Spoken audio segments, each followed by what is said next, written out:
Hello students, welcome to RV classes. और आज के लेक्चर में हम लोग देखेंगे पीएच स्केल कि पीएच स्केल हम लोग को क्या इंफॉर्मेशन देता है या पीएच स्केल होता क्या है। इसके पहले वाले लेक्चर में एसिड और बेस की कुछ बातें हो चुकी थी। जनरल कैरेक्टरिस्टिक एसिड और बेस के खत्म हो चुके थे, इंडिकेटर भी खत्म हो गया है। तो आइए स्टार्ट करते हैं पीएच।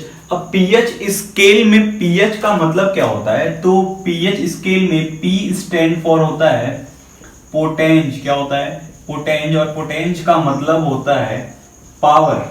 ठीक है, P स्टैंड फॉर पोटेंज और पोटेंज का मतलब क्या होता है? पावर। और H का मतलब यहां पे होता है H प्लस आयन की कंसंट्रेशन।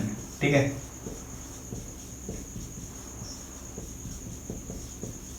P स्टैंड फॉर पोटेंज, पोटेंज का मतलब होता है पावर और H का मतलब है यहां पे H प्लस आयन की कंसंट्रेशन। ठीक है, तो मेनली हमको पीएच बताता है कि H प्लस आयन की कंसंट्रेशन, किसी भी सब्सटेंस में H प्लस आयन की कंसंट्रेशन का क्या पावर है, या किसी भी सब्सटेंस में H प्लस आयन की कंसंट्रेशन कितनी है। ठीक है, जितने भी हम लोगों ने एक सोल्यूशन देखते हैं वो मेनली तीन कैटेगरी में ही डिवाइड होता है। या तो वो सोल्यूशन जो हम बना रहे हैं, या तो वो क्या होगा? एसिडिक होगा, या तो वो क्या होगा? बेसिक सोल्यूशन बना होगा, या तो वो क्या बन रहा होगा? ना ही एसिडिक ना ही बेसिक, वो क्या होगा? न्यूट्रल। अगर हम बात करें एसिडिक, अगर वो सोल्यूशन एसिडिक बना है तो आपको पता होगा कि कोई भी सोल्यूशन अगर एसिडिक बन रहा है तो उसमें किसका कंसंट्रेशन ज्यादा होगा? H प्लस का कंसंट्रेशन जो है वो क्या होगा? ज्यादा होगा। और OH माइनस का कंसंट्रेशन क्या होगा? कम होगा।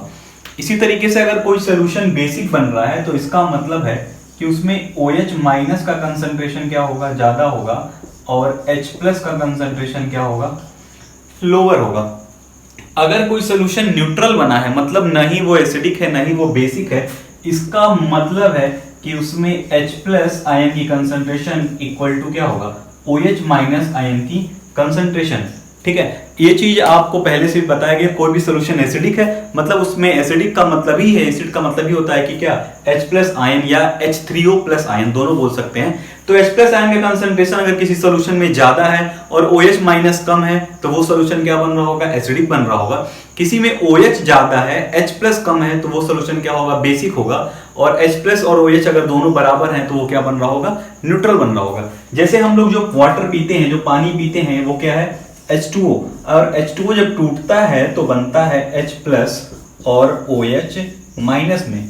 ठीक है, H2O जब टूटता है तो वो डिवाइड होता है H प्लस और OH माइनस में। अच्छा, अब H2O क्यों न्यूट्रल था? क्योंकि उस पानी के पास दोनों हैं, H प्लस भी है और क्या है? OH माइनस भी है।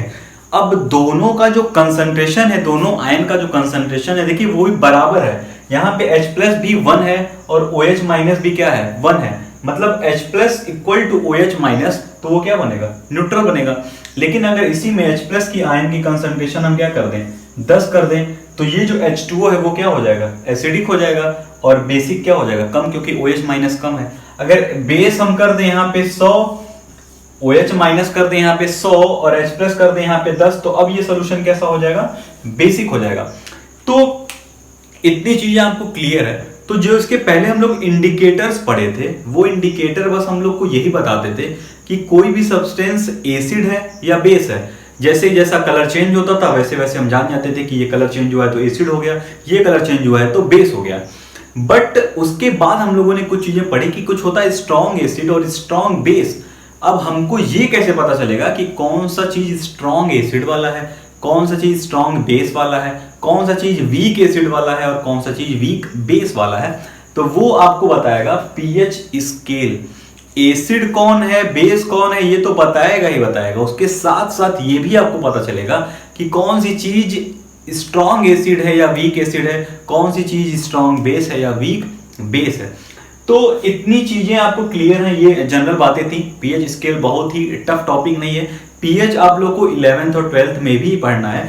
10th के लेवल तक बस आपको बेसिक पीएच के बारे में जानना है, जो इस लेक्चर में आपको धीरे धीरे पता चलते चलेगा। तो आइए इसके बाद देखते हैं कि पीएच स्केल मेनली कैसे बताता है कि कौन स्ट्रॉन्ग एसिड है, कौन वीक एसिड है, कौन वीक एसिड है, कौन स्ट्रॉन्ग बेस है। आइए स्टार्ट करते हैं हमारा पीएच स्केल। पीएच स्केल देखने से पहले, जानने से पहले एक चीज यहाँ पे लिखा है कि pH is inversely proportional to concentration of H plus. मतलब अगर H प्लस का कंसंट्रेशन ज्यादा है तो जो pH की वैल्यू होगी वो क्या होगी, लो होगी। और अगर pH की वैल्यू ज्यादा है तो मतलब उसके अंदर H प्लस आयन की कंसंट्रेशन क्या है, कम है। इस बात को आप कॉपी में नोट कर लीजिए और ध्यान में रखिएगा कि जितनी कंसंट्रेशन ऑफ H प्लस जितना ज्यादा होगा उसके pH की वैल्यू उतनी ही कम होगी। और अगर pH की वैल्यू कम है मतलब उसमें H प्लस आयन कंसंट्रेशन ज्यादा है, और अगर pH की वैल्यू ज्यादा है मतलब उसमें H प्लस आयन की कंसंट्रेशन क्या है, कम है। OH माइनस की ज्यादा हो सकती है, ठीक है। तो देखिए ये है पीएच स्केल, यही सिंपल एक पीएच स्केल होता है। इस पीएच स्केल में आपको नंबर दिखाई दे रहे होंगे 0 से लेकर 14 तक। पीएच स्केल जो बनाया गया है वो सिर्फ और सिर्फ उसमें नंबर हैं 0 से लेकर 14 तक। अब देखिए 7, बीच में जो 7 है उस पर लिखा है न्यूट्रल, मतलब अगर किसी भी पीएच की वैल्यू 7 दी गई है मतलब उसमें एसिडिक कैरेक्टर और बेसिक कैरेक्टर दोनों क्या है, बराबर है, इसीलिए उसको क्या बोलते हैं, न्यूट्रल। अब जैसे जैसे न्यूट्रल के आप लेफ्ट हैंड साइड बढ़ेंगे मतलब 7 से जब उसकी वैल्यू कम होगी, पीएच की वैल्यू 6, 5, 4, 3, 2, 1, 0, मतलब पीएच की वैल्यू 7 से जब कम हो रही है तो आप देखिए यहाँ पे लिखा है एसिडिक कैरेक्टर इंक्रीज, मतलब उसके एसिडिक कैरेक्टर क्या हो रही होगी, इंक्रीज कर रहा होगा। अगर हम बोलें किसी सब्सटेंस का पीएच 4 है मतलब वो कैसा सब्सटेंस है, एसिडिक है। किसी सब्सटेंस का पीएच 6 है इसका मतलब वो क्या है, एसिडिक है। किसी सब्सटेंस का पीएच 0 है इसका मतलब वो क्या है, बहुत ज्यादा एसिडिक है। एसिडिक कैरेक्टर जैसे जैसे इधर आएंगे वैसे से क्या हो रहा है, इंक्रीज हो रहा है। मतलब 7 पे न्यूट्रल, 7 से थोड़ा सा कम हुआ मतलब उसके अंदर थोड़ा सा क्या आया होगा, एसिडिक वाली कैरेक्टर, थोड़ा सा H प्लस आयन की कंसंट्रेशन बढ़ी होगी। जैसे जैसे इधर बढ़ेंगे H प्लस आयन कंसंट्रेशन क्या होता रहेगा, और बढ़ता जाएगा। आप ये भी कह सकते हैं कि 0 से लेकर ये जो रेंज 3 तक होता है ये होता है स्ट्रॉन्ग एसिड का। क्या होता है, स्ट्रॉन्ग एसिड का।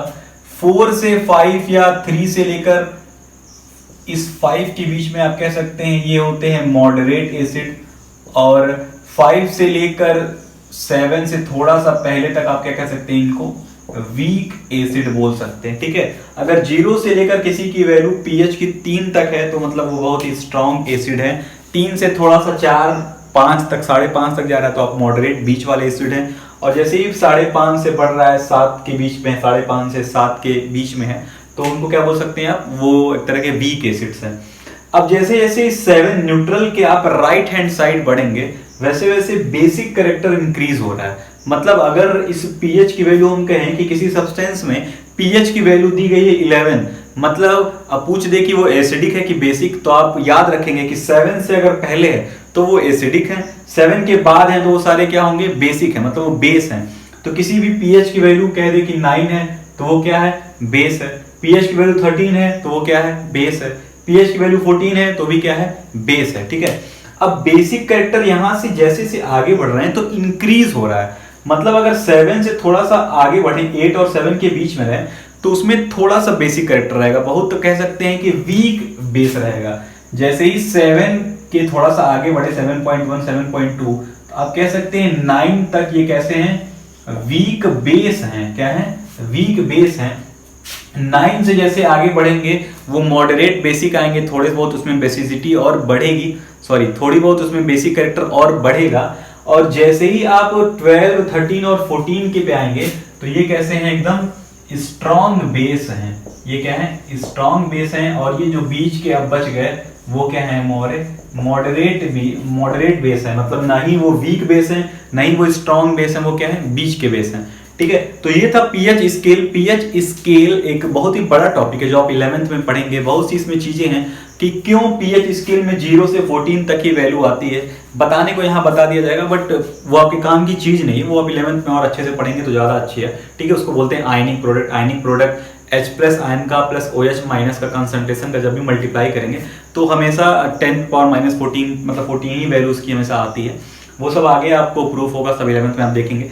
अभी आपको पीएच के बारे में बस और बस इतना जानना है। बुक में कई सारी बुक्स में देखेंगे तो उसमें लॉग करके भी दिया है, बट 10th सीबीएसई में, एनसीईआरटी में आपको लॉग निकालना भी नहीं है, वो सब 11th में जानना है आपको। आपको बस इतना जानना है, क्वेश्चन आप पे ऐसे ही बनेंगे। कह देगा कि किसी सब्सटेंस का पीएच 9 है तो आप बताइए कि वो स्ट्रॉन्ग एसिड है कि वीक एसिड है कि बेस है कि एसिड है, तो आप जान रहे हैं जैसे ही 8 से 7 से आगे बढ़ेंगे ये सब किसमें आ रहा है 9 तक में वीक बेस है। अभी इस पे क्वेश्चन होगा भी, बट अभी आपको बस इतना जानना था कि पीएच स्केल की वैल्यू कहां से कहां तक होती है, 0 से लेकर 14 तक होती है। क्या बताता है पीएच स्केल, तो पीएच स्केल बस हमको ये बताता है कि कौन सी चीज एसिड है और बेस है, प्लस इसके साथ साथ ये भी बताता है कि कौन सी चीज स्ट्रॉन्ग है वीक है या स्ट्रॉन्ग है। ठीक है, तो ये मेनली पीएच स्केल था, ये चीज ध्यान में रखिएगा। 7 पे क्या है न्यूट्रल, मतलब H+ आयन की concentration equal to OH- ion की concentration.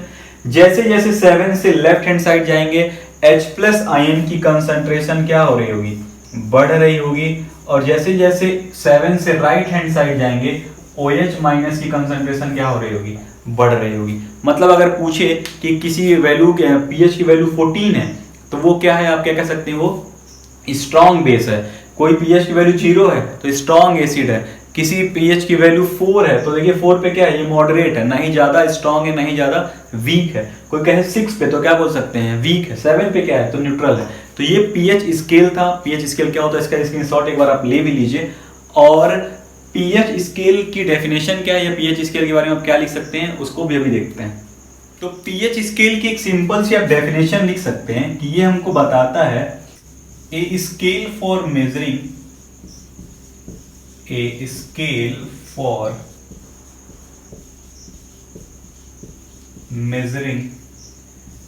H+ ion concentration in a solution। ठीक है, पीएच स्केल हमको क्या बताता है, किसी भी सोल्यूशन या किसी भी सब्सटेंस में H+ आयन की कितनी कंसंट्रेशन है ये बताता है हमको पीएच स्केल। ठीक है, यहां तक क्लियर हो गया। अब ध्यान रखिएगा ये चीज कि 7 से लेफ्ट एसिडिक, 7 के उधर बेसिक, और बीच में क्या होता है न्यूट्रल। आइए इस पे तुरंत एक क्वेश्चन छोटा सा देखते हैं। तो हमारे पास यहाँ पे एक पीएच का एनसीईआरटी के सिलेबस का एक छोटा सा क्वेश्चन है।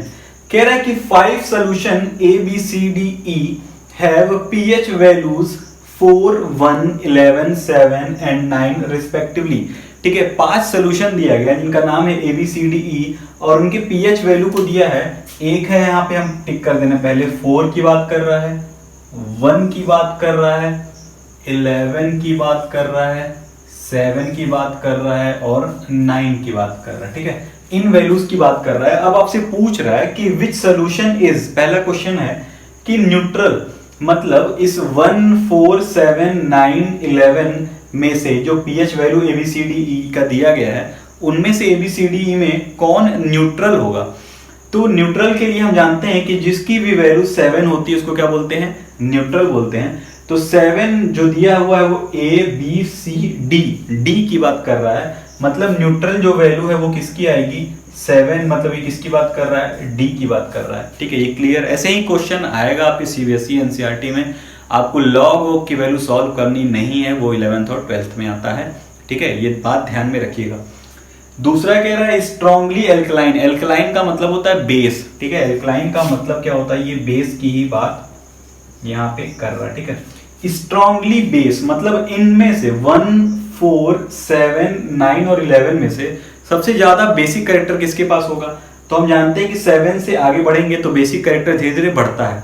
तो 8 में थोड़ा सा बेसिक कैरेक्टर होगा, 9 में उससे ज्यादा, 10 में उससे ज्यादा, 11 में सबसे ज्यादा। मतलब ये किसकी बात कर रहा है, स्ट्रांगली एल्कलाइन कौन होगा इसमें से, 11 होगा।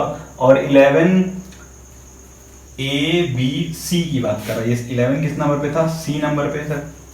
फिर कह रहा है स्ट्रांगली एसिडिक, 1, 4, 7, 9, 11 में सबसे ज्यादा स्ट्रांगली एसिडिक कौन होगा। एसिडिक मतलब 7 से जब इधर आते हैं, जैसे जैसे इधर आएंगे एसिडिक कैरेक्टर बढ़ता जाता है।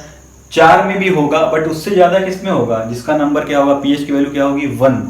जिसकी पीएच की वैल्यू 1 होगी वो क्या है, इसमें सबसे ज्यादा एसिडिक है और 1 आ रहा है A और B नंबर पे। मतलब ये किसकी बात कर रहा था, B वाले सोल्यूशन की बात कर रहा है। फिर कह रहा है वीकली एसिड, एसिडिक हो बट कमजोर एसिड हो। तो कमजोर एसिड 7 से इधर होगा, वो सब एसिड हैं। अब 1 और 4 में देखना है तो 4 कौन सा है, 4 ही हमारा क्या होगा, वीक एसिड होगा। और 4 का यहाँ पे नंबर कौन सा पड़ेगा, A, मतलब A वाला जो सोल्यूशन है वो क्या है, वीक है। लास्ट पूछ रहा है कि वीकली एल्कलाइन कौन वीक बेस होगा, 9 वाला कि 11 वाला। तो आपको पता है 9 वाला होगा और 9 का मतलब है यहाँ पे E। ठीक है, तो ABCD सोल्यूशन था। जो D है वो क्या है, न्यूट्रल होगा। C क्या होगा, स्ट्रांगली बेस है, स्ट्रांगली एल्कलाइन होगा। B क्या होगा, स्ट्रांगली एसिड होगा। वीकली एसिड A होगा और वीकली एल्कलाइन क्या होगा, E होगा। ठीक है, इतनी चीज क्लियर है। अब यहाँ पे एक और क्वेश्चन कहता है कि ये जो पीएच दिया हुआ था उसको आप इंक्रीजिंग ऑर्डर में लगाना है हाइड्रोजन आयन कंसंट्रेशन, मतलब जिसका हाइड्रोजन आयन कंसंट्रेशन सबसे कम होगा उसको पहले धीरे धीरे बढ़ते चलेंगे। तो यहाँ पे सबसे कम हाइड्रोजन आयन किसका कंसंट्रेशन होगा, ये 11 वाले का। अच्छा 11 किसको मिला है, सी को, मतलब सबसे ज्यादा हाइड्रोजन आयन कंसंट्रेशन कम किसमें होगा, सी में। उससे ज्यादा किससे होगा, 9 किसको मिला था, ई को, तो ई के पास होगा। उससे ज्यादा 7 किसको मिला था, 7 किसको मिला था, डी को। उससे ज्यादा किसके पास होगा कंसंट्रेशन हाइड्रोजन आयन का, 4 के पास, 4 किसको मिला था, ए को। और सबसे ज्यादा किसके पास होगा, बी को।